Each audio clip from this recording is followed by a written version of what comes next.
Welcome to Hanging Out with Robert, that's me. This video contains things that I encounter throughout the day. If for some reason I complete a task and you would like to see the details, you could click on the link in the description area below. This video also contains tips and tricks that I learned throughout the years. I plan on leaving this video accessible for about 30 days. After that, you can view it through my Patreon account. Thank you very much for watching. Here we are, folks, kicking off the morning. We're going to finish putting this subframe up because yesterday we got the subframe out, old transmission out, put the replacement transmission in, and got the subframe in place. So I'm finished securing that, put everything back together so we can drop this car, test drive it, and then we got some other things to tinker with on it today. So let me get started by attaching one more bolt in this subframe so that we can get the steering rack attached to it and then put everything else back together. The engine is now supported back under the subframe, so I could take this engine support bar away from the car. Went down under it. When I started this morning, I had this subframe bolt in. I had a jack stand under the subframe back there. I had this subframe bolt close, and as you can see, that subframe bushing is not in the same exact position. Now this subframe bolt here has an eye guide. That one back there has a guide. So I had to put the jack under the subframe back there, start jacking it up, and this mount was a little bit to the passenger side, so I actually tapped it over with a hammer, but the whole engine had to slide toward the driver's side a little bit to get that in, and then my rack wasn't lined up, so I pried the transmission toward the driver's side a little bit to get the steering rack to fall in the holes. Then I put the subframe back in the eye back there and started that bolt. Then it was easier to get the steering rack lined up. After I got the steering rack lined up, I put some bolts in it, jacked the subframe up, started the other two subframe bolts. So the subframe was floating. I would say that the bolts were not tight. They were in more than halfway. And then I got the steering rack secure. The engine mount up here, I lined up and secure. Got this engine mount up here and then secure. Bolted a couple other things in. Got this transmission torque mount in. Then I tightened up the subframe and tightened up the rack bolts and got all this stuff in. So I got a couple other things in. This here, the power steering lines there. And now I'm getting ready to put the CV axles in. Now noon, I'm going to take 5-10 minutes, drink me some Gatorade, sweating like crazy, but we got the CV axles in, bolts just snug down, got the control arms in and torqued, and our sway bar end links in. I think I pretty much have everything under the car done except for the vacuum coming from the back of the car over to the charcoal canister, so I'm going to put a couple zip ties on that, connect that line. Then I'm going to put the wheels on, lower the car, do everything else from up top. We are ready to fire this thing up. I went under it, hooked up a ground wire, got the rip kit pipe on, got the battery tray in, got the air box in, got the wiring hooked up, the BCS valve, everything that we took off. Had to pull the starter to get the slave in. So I'm going to move my car far out of the way, and so when we fire this up, if it takes off for any reason, my car will be out of the way. We turn the key off and watch it come to a stop. So anyway, we're about ready to start this thing up. Just got a couple more bits to put in there that John has in his hand, and we'll be off to the races. We are all the way up to 5th, folks. Went into every gear fine. We are cooking with grease. Now the first little test drive we had some ABS action and some clunking and stuff. And then I remembered the CV axles weren't torqued in. So we got back and Unfortunately, they were turned down, even though they weren't torqued. It doesn't sound like we've destroyed the wheel bearings. So if those come up dead here soon, we'll get those replaced. But I think we escaped the bullet. We only drove about a quarter of a mile. We are good to go. Guess where I'm at, folks? Look at these red blocks, baby. Red blocks. Then you come around here and I see a couple of white blocks tucked away up there at the end of the road. Look at it, hiding in white blocks.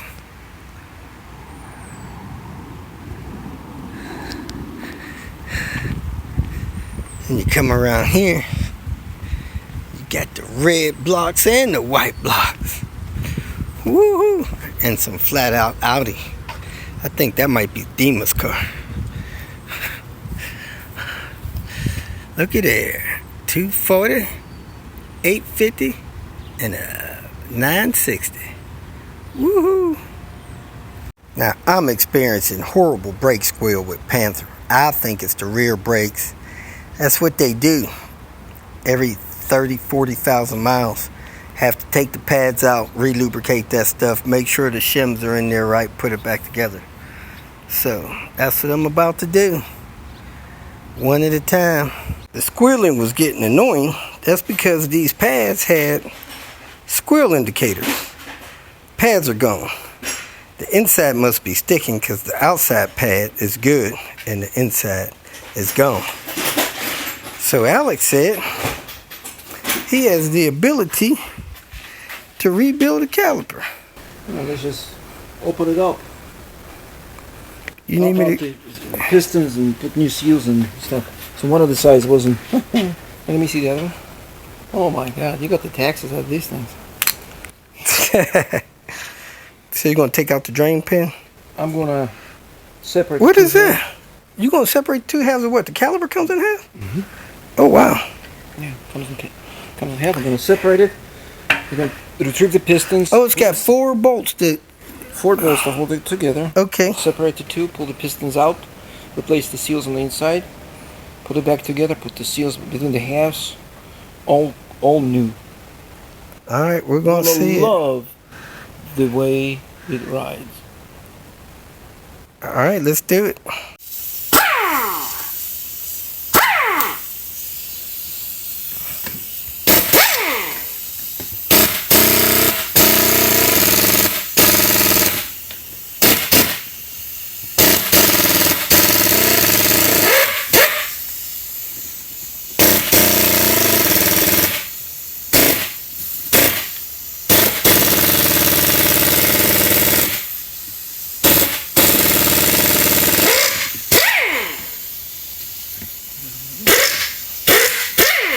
Strip.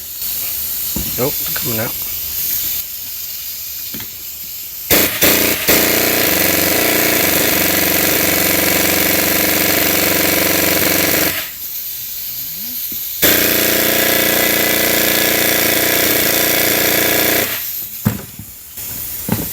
Let me get the better. I think this is 12 point. Yeah, 12 point. It's not too bad. I don't like 12 points.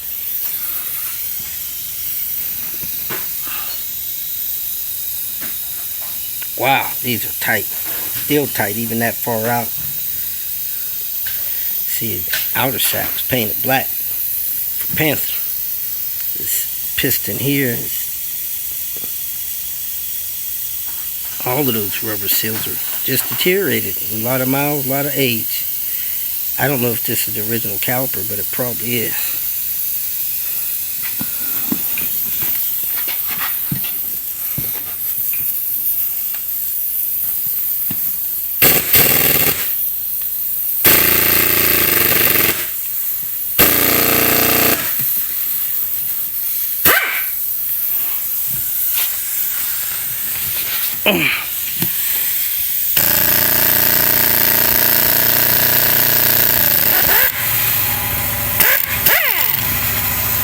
Wow.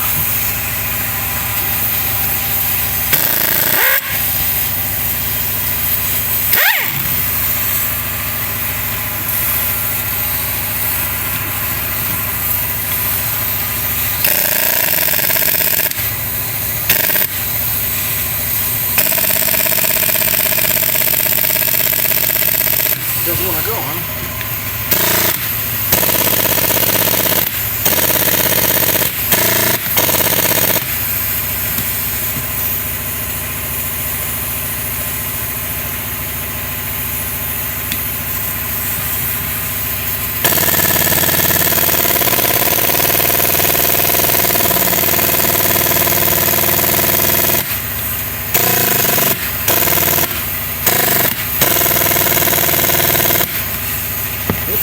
Heat it up a little bit, huh?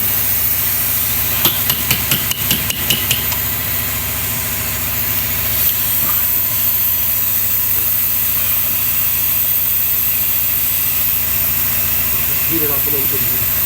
Heat it up, get that last bolt out so no bolts are broken.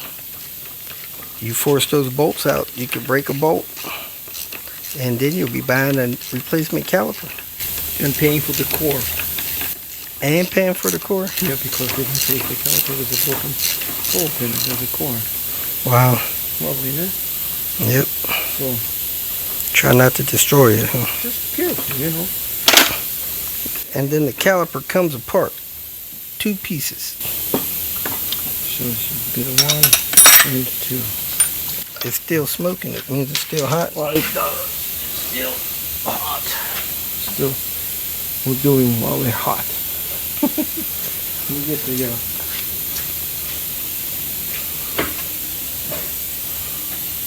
That boot is on its way out as well. Rubber don't last forever, folks. Is this rubber too? Yeah, it's got rubber gasket here, rubber rubber around there. This is professional's choice. See, you got a piston removing tool, so you gotta drop it in there.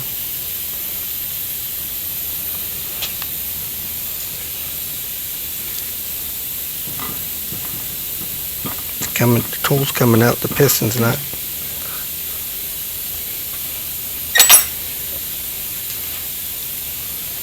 All right. Coming out now, baby.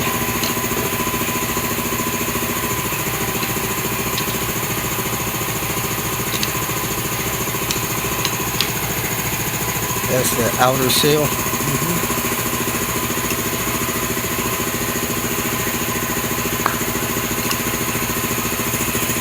So we're gonna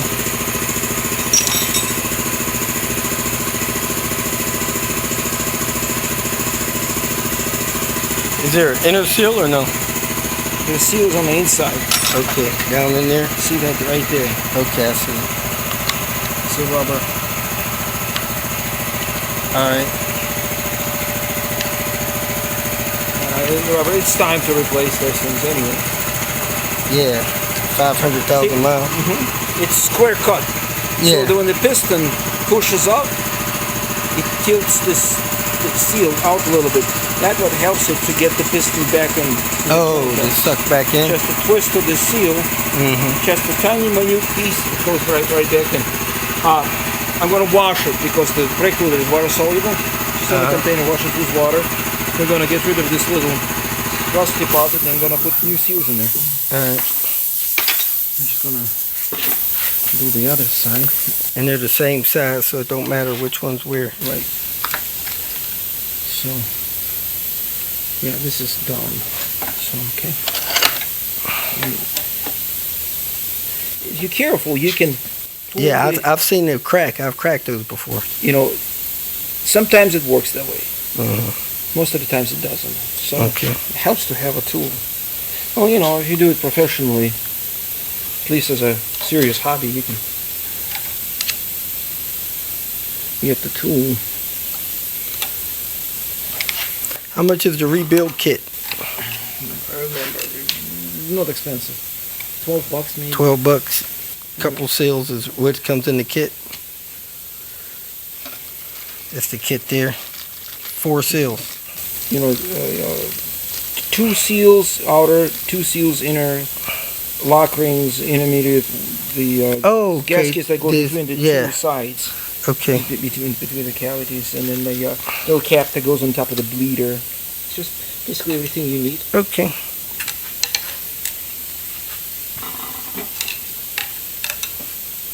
So look at the piston. Make sure it's not corroded Right. or And pitted. if it is corroded, you could take a Emery cloth cloth. Yeah. and just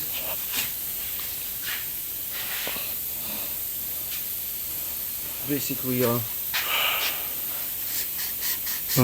clean it up. Remember, it doesn't rotate the piston; it just goes back and forth. Yeah, yeah. So, Go in that motion there. right. So clean it up a little bit. Okay. I use the tool; it's easier to hold the Yeah. piston with. Okay. And you're gonna rinse that That's off what with you- water. Yeah, I'm gonna rinse it off with water, and then we're gonna use the brake lube to assemble the caliper together. Same thing. The grease that I have. Yeah, Okay. because it's so we get the seal comes out easily. Okay. So the rest we're gonna want to walk to the little tub with water and wash it off, and we'll be right back. We'll put it together in a second here. Is that a chunk or something? No, This is rust. that'll come off. Well, I can put it in Oh, a yeah. deep blaster if you want. No, I'm not that serious about it. I mean, as long as there is no rust here, Yeah. we're good. So, just Okay. gonna get rid of loose stuff in there and stuff. Of course, just give it a second. And give it to Dima to paint. Dima would love to see. Clean the insides. Scrub. You could go crazy with oil eater or something if you want, huh? Just water's good enough. Water's good enough. Brake fluid is water soluble, so. Hit it with air to dry it out.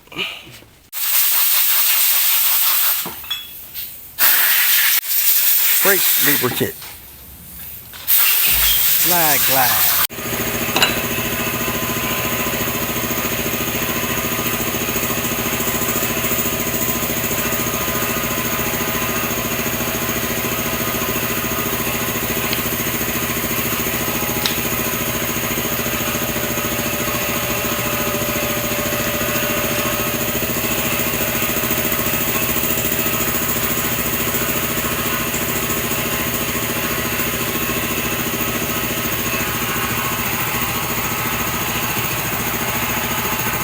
Work the seal in. The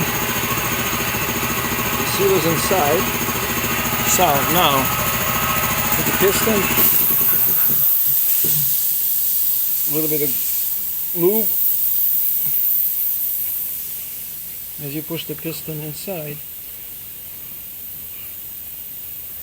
You'll feel it pop over into that seal. That's it. Okay. The edge of the piston rounded. So when it goes past the seal, it just Yeah. pushes the seal in place. Works like a All right. charm. All right. Now we're gonna do this. Robert, this is the top. That's the hard one. Okay. What I do usually, I take the grease and I put it right underneath. Why? There's just no moisture has place. It goes right in. Okay. Now, last step, we're going to put the So how did you get that? The seal just pops around that end of the outside of the piston, and that's it. And then it sits against the. Okay. and then there is a metal lock ring that is also included. It's like a spring steel. It goes over the outside edge, and it holds everything in place neatly. See? Is that on all of them? This is Or in just the on kit this that kit? I have. The kit that they have, it's got a constant size. In other words, the seal is implemented into the rubber part. When the rubber gets old, it just falls off. Okay. Mine can pushing the seal against the caliper housing because there is a gap. Okay, so that's on the house. These would not come off. Just a little know-how. That's all. Okay. that from a different manufacturer that did that or something? No, I do that because I have options. Like for the early cars, we have it like that. But for the cars that people use, every day, you just want it to last more than a year. Okay. Right?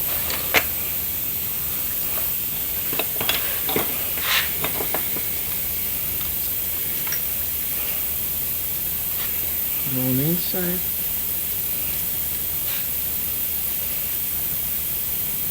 So the grease would not mix up with the brake fluid. No, yeah. Right, because they're different compositions.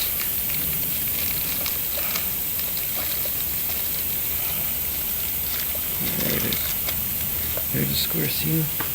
Put a little bit of lube on the seal also. Just run it through it. Now it's lubricated. And then it goes on the inside. You just slide your finger and the thing sits in the corner. And you just work it in all the way. It's kind of a little bit of an entertainment fun type of thing. Not at 8 o'clock in the evening, Robert, though. Or maybe. Okay, now again, the lip on the piston will allow for the seal to compress and go over the edge.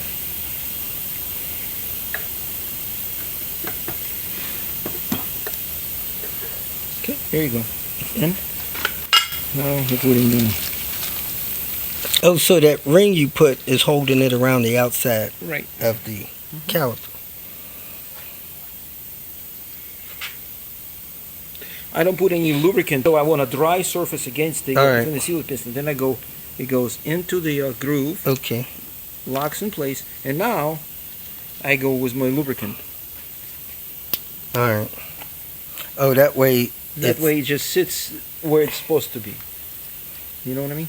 So it's the lubricant won't cause it to pop back off correct. because it's not in there. Yes. So now we got it on. Now you push it the rest of the way in. And we put the circlip in place. Okay. Everything is done. Now, the important portion to put the two halves together. Mm-hmm. So this is the one that's got the little indents there. Yeah. Let me take the gloves off because it's like this moment of truth here. That's where the fluid travels through from one side to the other. See? The precise precision fit. What I do is just a little bit on the lip there. Both sides. Oh, you go. Not all the way around? No, just to hold it there. Okay. You drop it on the floor, you're gonna go. Yeah, be looking for that for 20 minutes. Right. And God forbid you put together without one. I'm gonna find a cap somewhere. It's under here. Cap. What I do is this. I put a little bit of lube between the two parts. It wouldn't hurt it.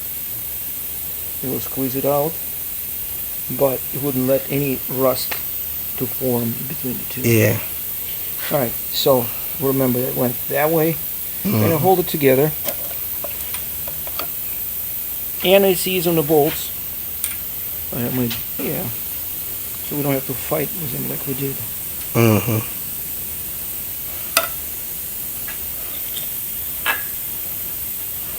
You got all 4 bolts here or just 3 of them?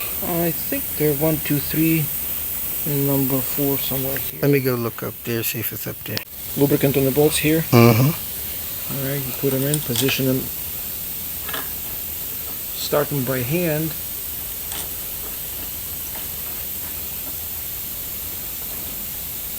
They should thread in. And tighten them using your favorite ratchet tool.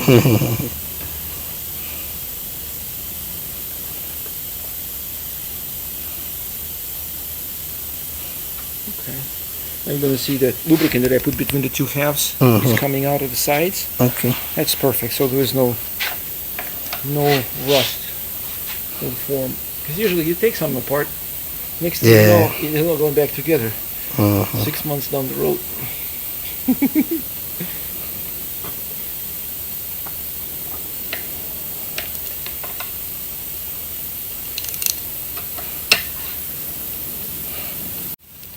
Small bolts, 11 millimeter, probably 10 foot-pounds max. You'll feel it. You know, it's there. Fine thread.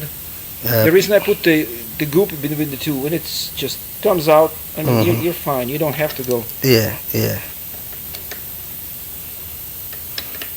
And that's it for the kit.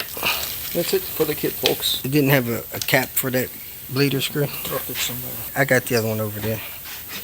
No big deal. Do Put is anti-seize or some grease put on it? some of that stuff just on the threads there. If you feel that this information was useful, please like it and share it with your social media friends. You can subscribe to my channel so that you will get notifications of future videos that I post. You can follow me on Twitter, and if you need to contact me directly, please visit my website. And if you have any questions, leave them below, and someone or myself will reply to them. Again, thank you very much for watching.